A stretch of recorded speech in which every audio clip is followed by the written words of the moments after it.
حفیظ آپ کہہ رہے تھے کہ اسلام آباد کو بھی کریڈٹ دینا چاہیے، بالکل ان کی بولنگ کی طرف آ جاتے ہیں۔ اگر آپ بولنگ میں دیکھیں تو ایک تو ملز بڑے ہی آج مہنگے رہے، 2 اوور میں انہوں نے 30 رن دیے ہیں، بڑی انہوں نے ویورڈ بولنگ کی ہے۔ اس کے بعد فہیم اشرف also gave away 29 runs in 2 overs. Where do you think اسلام آباد یونائٹڈ bowlers were lacking؟ دیکھیں کافی چیزیں آپ پوائنٹ آؤٹ کر سکتے ہیں۔ 3 بالر ان کے بالکل پچھلے 2-3 میچوں میں ہم دیکھ رہے ہیں بالکل سمجھ میں نہیں آ رہے۔ عماد وسیم کا امپیکٹ مجھے بالکل سمجھ میں نہیں آ رہا۔ As a bowler, as a batsman, he is nowhere in this PSL at the moment. Neither is Fahim Ashraf. Both as a similar goes نہیں، دیکھیں عماد کی سے زیادہ ایکسپیکٹیشن ہے۔ جی یہ تو ہے، that I agree with you. I completely agree. Fahim already ہم ان کو پچھلے 2-3 سیزن سے دیکھ چکے ہیں کہ ان کا جو امپیکٹ ہے وہ ڈاؤن ہوتا جا رہا ہے۔ PSL سیزن میں بھی وہ کوئی اتنے خاطر خواہ پرفارمنسز نہیں دے پا رہے، لیکن ان دونوں کی ٹوٹل آؤٹ آف فارم ہونا ایز اے بالر اور یا امپیکٹفل نہ ہونا، وہ ان کو بہت زیادہ جو ہے وہ نیچے لے کے جا رہا ہے اس ٹیم کو بالنگ پوائنٹ آف ویو سے۔ شاداب himself I think he was bowling absolutely fantastically in the middle over جب انہوں نے آؤٹ کیے، وہاں پہ اپنا ایک اوور ان کو نہیں روکنا چاہیے تھا۔ he should have go for another 1 more wicket، کیونکہ اس وقت ان کا امپیکٹ اور رائٹ ایریا میں یہ بولنگ کر رہے تھے۔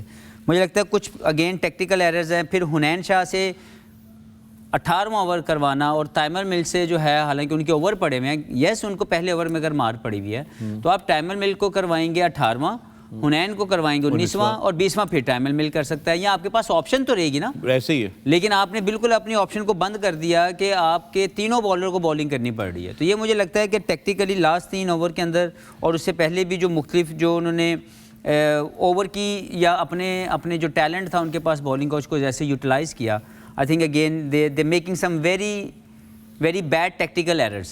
اسپنرز کا امپیکٹ بڑا زبردست تھا، روکا ہوا تھا جب شاداب نے 3 اوور کے بعد خود اپنے آپ کو روکا بھی تھا، وہاں اسپنرز بہت زبردست بالنگ کر رہے تھے۔ ٹھیک ہے ایک لیفٹ ہینڈر اندر تھا، والٹر اندر آیا تھا، but at that stage I think کہ عماد وسیم کو ضرور بالنگ کرانے کے لیے لانا چاہیے تھا۔ That could have been that sort of change کہ بابر کھڑے تھے تو بابر کو شاید اتنی آسانی نہ ہوتی اس ٹائم پہ رنز کرتے ہوئے۔ یہاں پہ جب انہوں نے آؤٹ کیا ہے، یہاں پہ میں سمجھتا ہوں کہ اگر یہ اپنے اوور کرتے تو وہیں پہ ایک آدھ پلیئر اور آؤٹ کر سکتے تھے۔ جی بالکل، he was bowling well, 2 out کیے تھے، لیکن یہاں پہ انہوں نے اپنا 4تھا اوور روکا اور اس کے بعد پتہ یہ لگا کہ ان کا یہی 4تھا اوور جو انہوں نے 3 آؤٹ کیے ہیں، وہیں سے ان کا 4تھا اوور جو ہے وہ ان کو بیسکلی جو پشاور زلمی کو مومنٹم ملا وہ اس وقت ملا جب انہوں نے اپنا 4تھا اوور کیا۔ ایسے ہی ہے، بالکل ایسے ہی ہے، that is exactly what happen. But آپ کا پوائنٹ اچھا ہے مصباح، آپ جو کہہ رہے ہیں کہ وہ ایک طرف سے ان کو چاہیے تھا کہ عماد کو لے آتے، بٹ میرا خیال ہے جو ایک آپ نے فاسٹ بالر لگایا ہے، لیفٹ ہینڈر اندر آیا ہے اور اس کے بعد وہ مومنٹم ملا، پیس آن دا بال،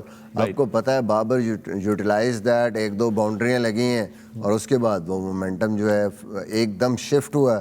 اور پھر آپ نے دوسری جو ایک مسٹیک کی، مجھے لگتا ہے کہ ٹھیک ہے آؤٹ کے لیے جا رہے تھے، نسیم شاہ کو آپ جلدی لے کے آئے، 2 اوور بال آؤٹ آپ نے اس کو کرا دیا، بٹ جب بابر جیسا بیٹسمین کھڑا ہو تو اس کو پتہ ہے کہ یار 2 اوور نسیم کے یہاں پہ اگر نکل جائیں گے تو میں نے ویٹ کرنا ہے، پیچھے 3 اوور ہیں جو ہم کیش کر سکتے ہیں۔ اس نے سینسبری جب وہ اوور کھیل دیے، دین 17th 18th 19th وہ جو اینڈ کے آخری 18th 19th and 20th over اس نے کیش کیا اس کو۔